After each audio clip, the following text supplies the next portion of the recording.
नमस्कार business school YouTube च्यानलमा तपाईलाई स्वागत छ। यो च्यानल बिल्कुलै नयाँ हो र यसमा हामी विशेष गरी नयाँ युवाहरूलाई चाहिँ व्यवसाय गर्नका लागि चाहिँ हामी चाहिने बेसिक निड्सहरू के हुन्छन् र ती विभिन्न फ्याक्टरहरूको विषयमा चाहिँ कुराकानी गर्ने गर्छौं। र यो पहिलो आज एपिसोड पनि भएको कारणले गर्दाखेरि नियमित हामी हप्तामा 2टा देखि 3टा चाहिँ कन्टेन्टहरू चाहिँ रेगुलरली हाल्ने हामीले प्रयास पनि गर्नेछौं।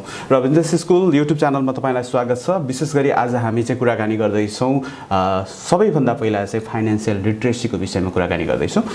विशेष गरी फाइनान्शियल लिटरेसी यानी कि वित्तीय साक्षरता भनेको के हो र वित्तीय साक्षरताको ज्ञान किन सबैलाई आवश्यक छ र वित्तीय साक्षरताका लागि फ्याक्टरहरू के हुन्, 4वटा कारक तत्त्वहरू रहेका छन्। ती कारक तत्त्वहरू के हुन्, यी विषयमा आज हामी कुराकानी गर्दै छौं।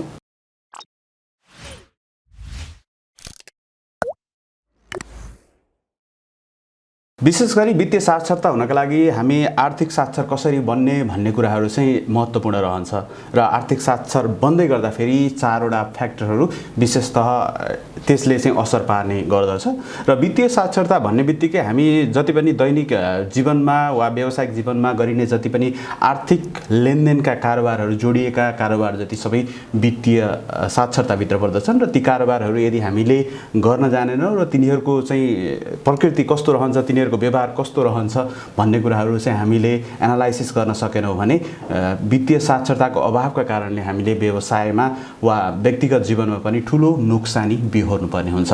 त्यसैले वित्तीय साक्षरताको ज्ञान एकदमै आवश्यक छ र विशेष गरी आज मैले 4वटा फ्याक्टरको चाहिँ कुराकानी गर्दैछु र 4वटा फ्याक्टरहरूको बारेमा हामीले जान्न सक्यौँ भने अलिकति वित्तीय साक्षरताको विषयमा चाहिँ हामी अलिकति ज्ञान लिन सक्छौँ। र विशेष गरी 4वटा फ्याक्टरहरूमध्ये सुरुको फ्याक्टर रहेको छ इन्कम म्यानेजमेन्ट। इन्कम म्यानेजमेन्ट भन्ने बित्तिकै हाम्रो व्यावसायिक जीवनमा चाहिँ पैसा कताबाट आउँछ त्यो कुराहरूलाई चाहिँ हाम्रो इन्कम रिसोर्सहरूलाई चाहिँ हामीले प्रपर म्यानेज गर्न सकिरहेका छ कि छैनौँ त्यो कुरा चाहिँ मुख्य रहन्छ। विशेष गरी एउटा व्यावसायिक जीवनमा विभिन्न अफिसबाट पाउने तलबहरू, विभिन्न सेयरबाट पाउने डिभिडेन्डहरू अथवा कसैलाई लोन दिएको छ, लोनबाट पाउने चाहिँ इन्ट्रेस्टहरू चाहिँ हाम्रा आएका स्रोतहरू हुन सक्छन्। ती स्रोतहरूको व्यवस्थापन चाहिँ हामी कसरी गर्न सक्छौँ त्यो कुराले पनि वित्तीय साक्षरतासँग चाहिँ एउटा महत्त्वपूर्ण रोल खेलेको हुन्छ। जति धेरै हामी हाम्रो इन्कमलाई चाहिँ धेरै गर्न सक्छौँ ती धेरै इन्कमहरू हुने बित्तिकै पक्कै पनि हाम्रो व्यावसायिक जीवन र आर्थिक पाटो चाहिँ सुदृढ हुने नै गर्छ। र यो इन्कमलाई चाहिँ अलिकति व्यवस्थित गर्नका लागि चाहिँ हामीले इन्कम रिसोर्सहरू चाहिँ जतिसक्दो चाहिँ धेरै बनाउनु पर्ने अहिलेको आवश्यकता पनि रहेको छ। र हाम्रो टाइम लिमिटेसन थोरै छ, त्यो थोरै समयभित्र चाहिँ हामीले एक्टिभ इन्कम र प्यासिभ इन्कम गरेर चाहिँ हाम्रो इन्कम रिसोर्सहरू चाहिँ बढाउनु पर्ने रहन्छ। र त्यसै गरी अर्को चाहिँ दोस्रो रहेको छ एक्सपेन्सेस म्यानेजमेन्ट, जसमा चाहिँ हाम्रो व्यावसायिक जीवनमा गरिएका जति पनि खर्चहरू, दैनिक जीवनमा गरिने जति पनि खर्चहरू छन् ती खर्चहरूको व्यवस्थापन गर्न नजानेर नै हामी गरिब झन्भन्दा गरिब हुँदै गइरहेका छौँ। र यसको ट्र्याकिङ गर्न अलिकति तपाईहरुलाई सुरुमा अलिकति गाह्रो पनि लाग्छ किनकि एउटा फाइनान्शियल डिसिप्लिनमा बस्नका लागि चाहिँ एकदमै कठिन कार्य पनि हो र यो चाहिँ बानी पार्नै पर्छ। यदि तपाईँ रिच बन्न चाहनुहुन्छ र यदि तपाईँ फाइनान्शियल फ्रिडम बन्न चाहनुहुन्छ भने, फाइनान्शियली रूपमा फ्रिडम हुन चाहनुहुन्छ भने यो प्रक्रिया चाहिँ तपाईले अवलम्बन गर्नुपर्छ। विशेष गरी एक्सपेन्सेस म्यानेजमेन्ट अन्तर्गत चाहिँ हामीले कुनै एउटा सर्टेन पिरियडभित्र अथवा 1 महिनाभित्र भनौँ, 1 महिनाभित्र चाहिँ गरिने खर्चहरूको विवरणहरू चाहिँ हामीले ट्र्याक गर्नुपर्छ। त्यसका लागि चाहिँ हामीले त्यो 1 महिनामा हामीले के खर्च के कुरामा खर्च गरिरहेका हुन्छौँ त्यो खर्चलाई तपाईले लेख्नुपर्ने हुन्छ। 1 2 3 गरेर तपाईले महिनाभरि गरिने खर्चहरू लेख्न सक्नुहुनेछ। र त्यो लेखेका खर्चहरूमध्ये कतिपय खर्चहरू चाहिँ तपाईका लागि आवश्यक हुन् कि होइनन् त्यो कुरा चाहिँ छुट्याउनु पर्ने हुन्छ। र ती खर्चहरू अनावश्यक रूपमा पनि भएका हुन सक्छन्, कति चाहिँ अत्यावश्यक कुराहरू हुन्छन् भने कति चाहिँ हामीलाई इच्छा लागेर किनेका कुराहरू पनि हुन्छन्। यदि हामीले त्यो निड्स र वान्ट्स दुईटा कुराहरू चाहिँ हामीले किनिरहेका हुन्छौँ, त्यो दुईटा कुराहरू चाहिँ छुट्याउन सकेनौँ भने हाम्रो आर्थिक जीवनमा यसले ठुलो प्रभाव पार्ने गर्छ। अर्को रहेको छ विशेष गरी सेभिङ एन्ड इन्भेस्टमेन्ट। तपाईले एउटा भनाइ सुन्नु भएको होला, मान्छेले कमाएर कहिले पनि जिन्दगीमा धनी चाहिँ हुन सक्दैन। यो भनाइ कतिको सुन्नु भएको छ? पक्कै पनि यो भनाइले चाहिँ भन्न खोजेको कुरो के हो भन्दाखेरि हामी कमाएर मात्रै करोडौँ कमाए पनि हामी धनी हुन सक्दैनौँ। धनी हुने भनेको कमाएको पैसालाई चाहिँ हामीले बचत गर्न सक्यौँ र त्यो बचतलाई पनि हामीले स्मार्टली चाहिँ इन्भेस्ट गर्न सक्यौँ र त्यसबाट चाहिँ प्यासिभ इन्कम जेनेरेट गर्न सक्यौँ भने त्यति बेला मात्रै हामी धनी हुन सक्छौँ। त्यसकारण सेभिङको ठुलो रोल रहन्छ। विशेष गरी हामीले गरेको गल्ती चाहिँ हाम्रो जीवनमा चाहिँ गरेका गल्तीहरू हामी के गर्छौँ भन्दाखेरि एक्जाम्पल मानिलिउँ मेरो स्यालेरी चाहिँ 50,000 रुपियाँ मन्थली छ भने त्यो 50,000बाट चाहिँ आएको जुन चाहिँ इन्कम छ इन्कमबाट चाहिँ मैले खर्च घटाएर अनि त्यहाँबाट रहेछ भने मैले बल्ल बचत गर्ने हामी नेपालीहरूको बानी रहेको छ। यो बानी चाहिँ एकदमै रङ बानी रहेको छ किनकि जहिले पनि हामी बच्यो भने बल्ल सेभिङ गर्ने भन्ने कन्सेप्ट चाहिँ हाम्रो मेन्टली चाहिँ रहेको छ। त्यो कन्सेप्ट चाहिँ एकदमै गलत रहेको छ र यो कन्सेप्टलाई चाहिँ हामीले अब बच्यो भने होइन कि जस्तै मिनिमम हामीले एउटा इन्कम जेनेरेट गरेको 50,000बाट चाहिँ सुरुमा चाहिँ सेभिङ कति % चाहिँ हामी सेभिङ गर्दैछौँ त्यो सेभिङ गरेर बल्ल बचेकोबाट चाहिँ हामीले एक्सपेन्सेस गर्नुपर्ने हुन्छ र त्यो अनुसारको बजेटिङ प्लानिङहरू गर्नुपर्ने हुन्छ।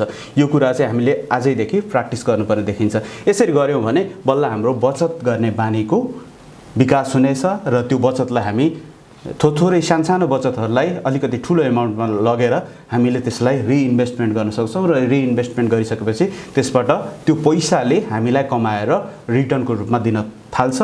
त्यसपछि हाम्रो इन्कम चाहिँ एक्स्ट्रा इन्कम चाहिँ जेनेरेट भइरहेको हुन्छ।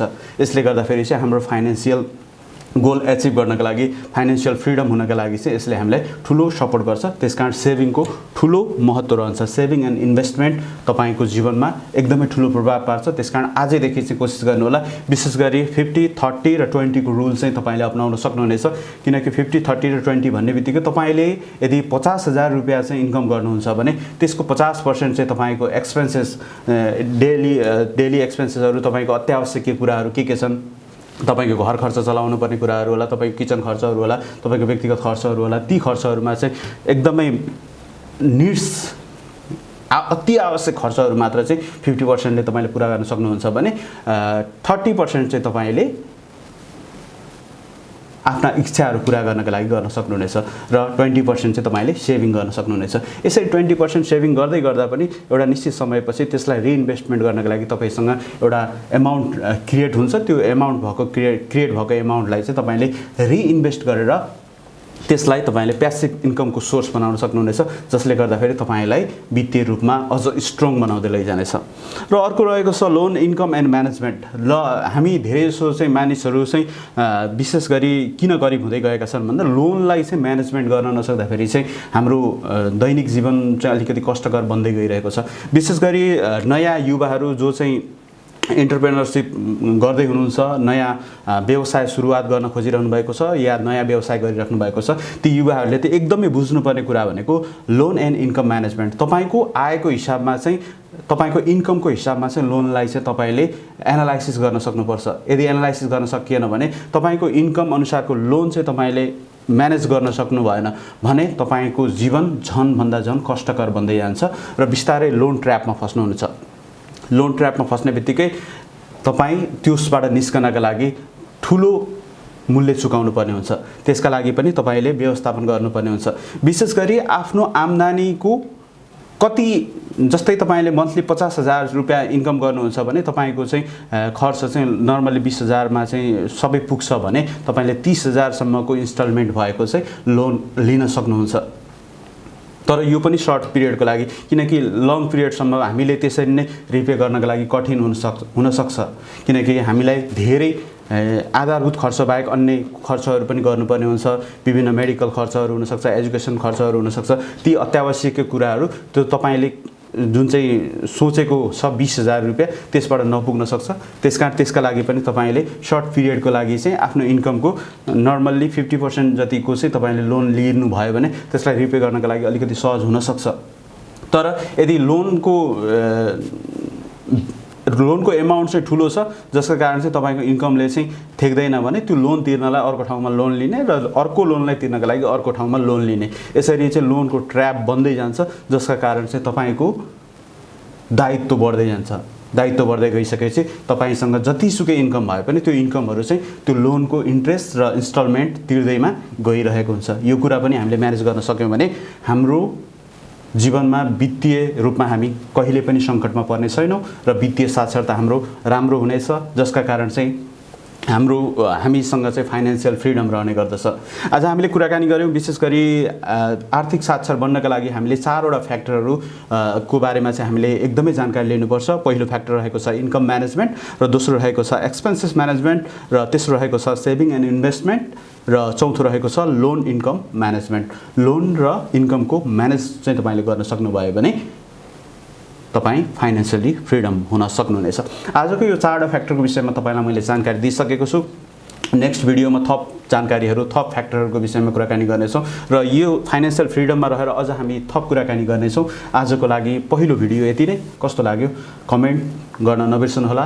तपाईलाई भिडियो मन पर्यो भने लाइक, कमेन्ट, शेयर, सब्स्क्राइब गर्न नबिर्सनुहोला र नोटिफिकेसन बेल चाहिँ तपाईले अन गर्न नबिर्सनुहोला। आजको लागि यति नै। नेक्स्ट भिडियोमा भेटघाट हुने नै छ। त्यतिन्जेलसम्म हेर्दै गर्नुहोस् बिजनेस स्कुल।